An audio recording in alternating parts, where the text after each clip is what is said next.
Hello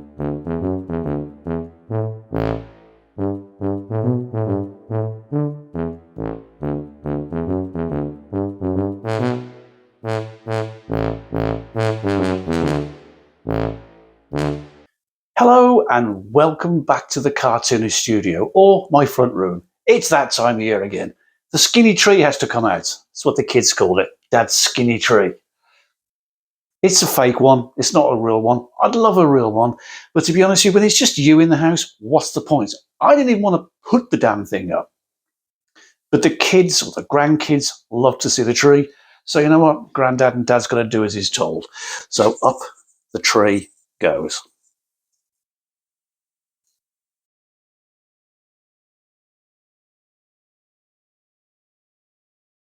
But enough about that. What's today's video about? Well, I'm glad you asked.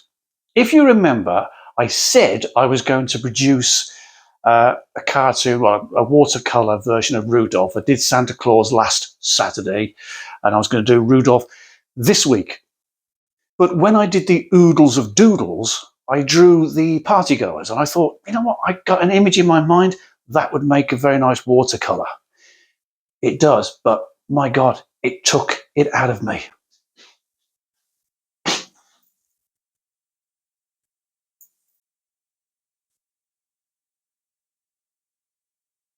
But before we go upstairs and see how I mess up a perfectly good winter scene,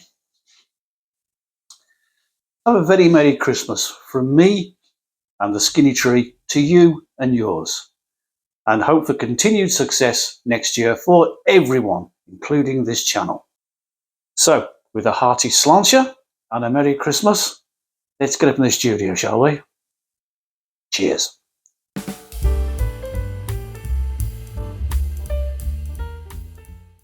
Okay, just to mention a few things. First of all, I've got a chesty cough, so my voice is a bit funny. It may give out. Secondly, this is the rerun of the last video, which was Oodles of Doodles, and it's the picture that I was alluding to that I'm going to redraw. And secondly, when we start the colouring, oh sorry, that's why it's all speeded up so quickly, because I've done it before, and if you want to see the slower version, then you can watch the previous video on Oodles of Doodles. But yeah, and the second bit is, although I did the first layer on the watercolour, I switched the camera on, but it didn't switch on. So you'll find out what we got now, which is this. So I'm putting on the second coat now. There was a very, very pale one. I also completely covered the characters and the moon. Normally I just do the edges, but because I wanted to put some lines across it, which will be coming up soon, as we're just sort of drying off the drip line at the bottom. Yeah, that's it, completely dried now. I put these lines up here.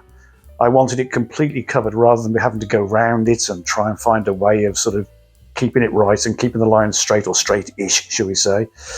So I thought if I just cover all the characters completely from head to toe, then I can just run the line straight across and not worry about it bleeding into the edges of the image and having problems. Right, what I'm fiddle-arsing around with down here is, in the background, I've got a series of houses. They'll just be silhouette houses with a little bit of shading in them, but it's all going to be in one colour, shall we say, which is a darker version of the background. Now, this is the first layer. There are windows and doors in there, but I decided to just block the whole thing out and then build up successive layers, because that's what I do with my art. I love to build up layers. So there's really not much point in me talking whilst I do. I think it was 3 layers that I built up and then started to do the shading on it. So I'll just sit back here, rest my voice, shall we say, and let you, well, just see the process being done, I guess.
Yes, there you go. It was 3 layers after all.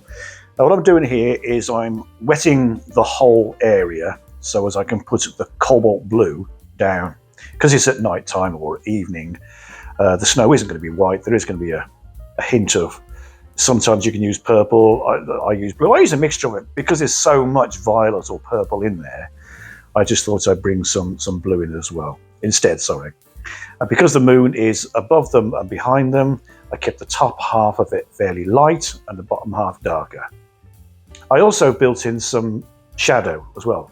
And although this blue looks quite severe here, you do realise that, I think I mentioned before, that the blue dries at least a third lighter or 2/3 lighter. I forget what it is, but it does go lighter. And I wanted it to have some kind of a shadow. And what you don't see here is that I cut in with it when it was drying with a dry brush and put some white lines in. But it took so damn long to do. I thought, I'll just leave it and just explain it. It'd be easier. Now I'm going to go into putting the final shading on the houses behind. Now, normally I use a red and a blue.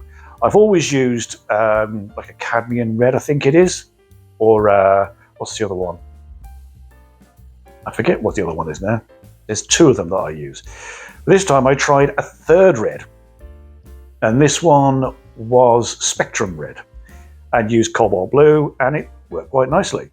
So I'm not putting in massive details, just sort of picking out details. The roof slates, the shading under the chimney pots, the shading under the eaves, and maybe the bushes themselves. And that will complete the houses. I don't want there to be too much detail because I want the main characters to punch out of the picture at you. They're going to be in full colour. This is just a way that I like to do my watercolour paintings.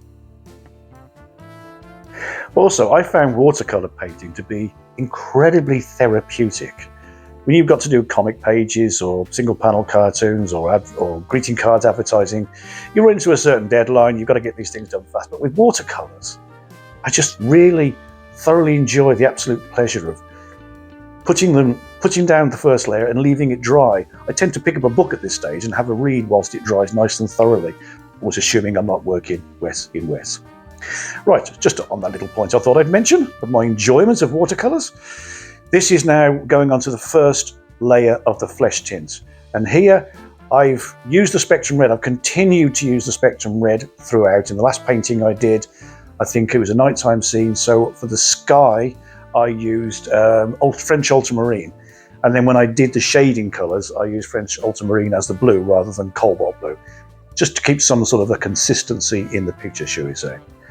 So that's the first layer. And as you probably very well know, now I mention it, I build up the layers. I find it gives you a very strong definition come the end.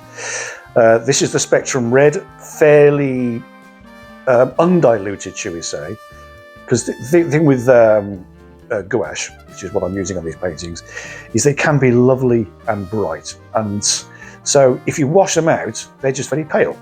So if you want to get the best out of them, don't dilute them as much, unless of course you're mixing another colour, like, you know, blue and yellow making green.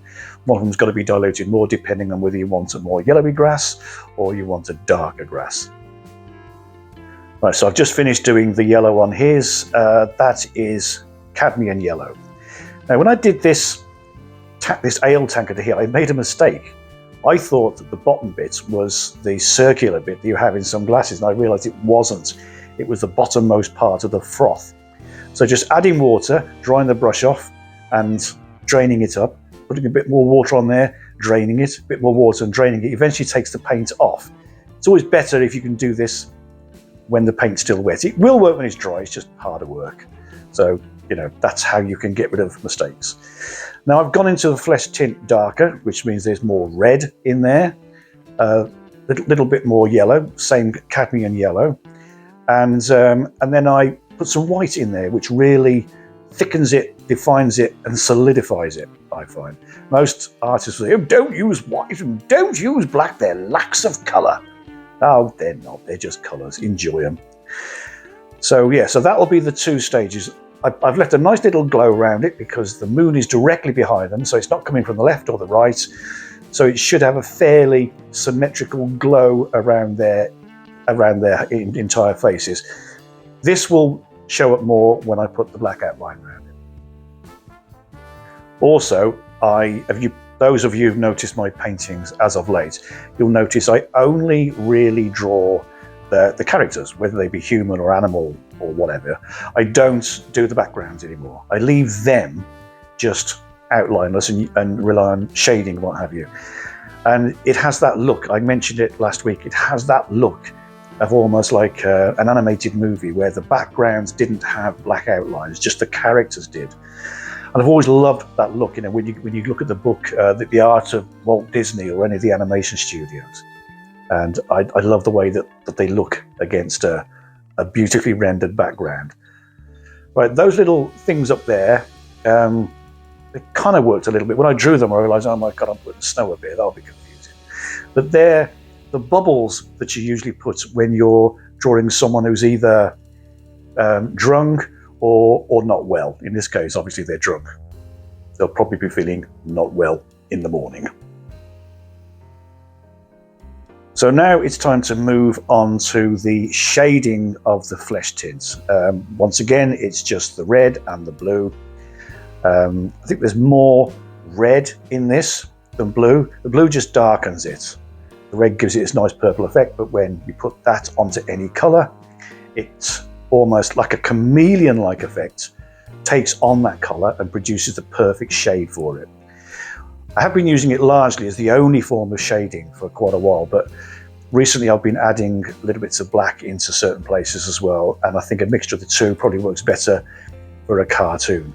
The artist that I learnt it off, he does more realistic painting, so of course he would not use black in his at all, but a cartoon you can kind of get away with it. Now with the shading here, this is a point in case. I chose the cadmium yellow and I put some raw sienna into it, and it gave it a nice little bit of a shade. There's a bit of brown, and it looks a bit brown, but it also looks like the shading of a yellow jumper. That's what I did with that one. And with the same color that I put over the yellow, I then used it to do the other glass, the other beer glass. So one's more of a lager, the other one's going to be more of an ale or a bitter. And you can see the difference in color between that and the shading for the jumper. So that's just the color underneath that came through and affected its change, shall we say, its change in tonal qualities. I'm now moving into the second shading layer. This is a darker one, so more blue in there than we say red. And also just be aware that because it's a second layer of a darker color, the dark color beneath it will help intensify the darkness that you're putting on for a second layer. Unlike when I was doing the snow, I put the first layer of blue on, that dried lighter. That's because there was nothing underneath to intensify its color.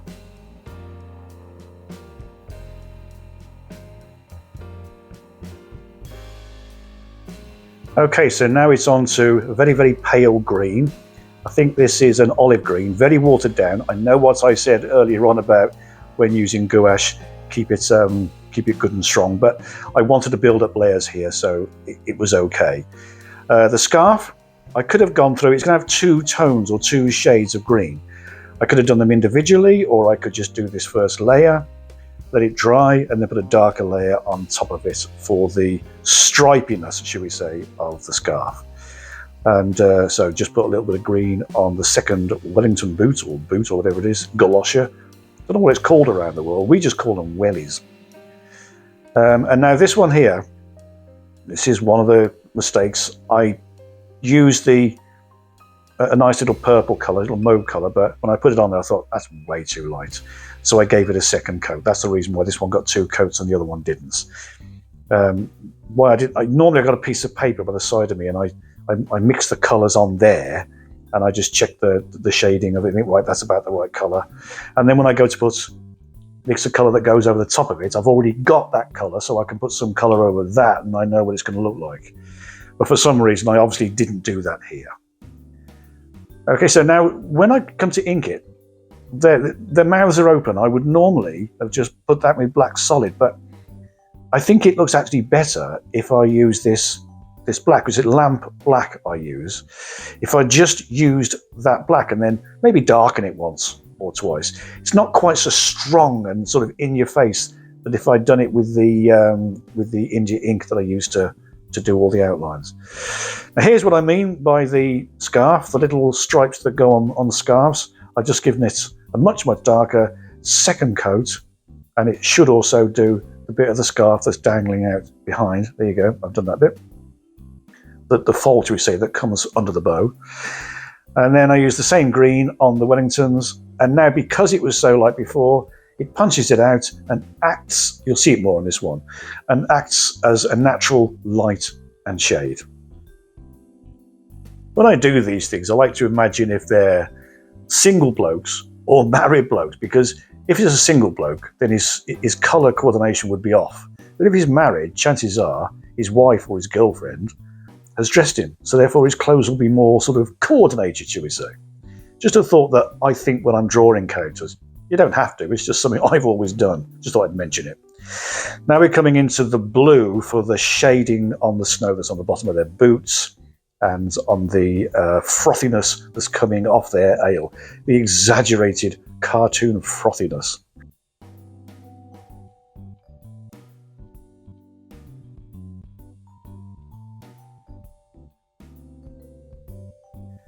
And here we go again. I'm going to do the black now. See, I put his Wellington boots as more of a dark one. The other one's got green. That just acts as a kind of a counterbalance to each other. If they were both green, it would just look, it would add complication to the picture. But if you've got different colours or different shades of colours, it just balances off the picture better. And you can see I've given the mouth a second coat of this dark lamp black, and also with the earmuffs of hair coming from behind him. And but it's not as solid black as the India ink will be when I do the outlines. And here we go with his second coating of purple for his scarf. And yeah, we should be coming close towards the end of the video now. So as we wind down, it's just left to me to say I hope you enjoyed the video. Thank you for taking your valuable time out and coming to join me. If you like it, then please like, subscribe, let people know, share it, as I always say. Leave comments if you wish, and a good way to support me is through my books, for which there are universal links in the description below. I'm just finishing off now with some very small flakes. You can't really see them, small flakes of snow in the background. And then I come more to the foreground with a brush loaded with zinc white. This is virtually as it comes out of the tube. It's the only way you can get it white enough to show up against everything else.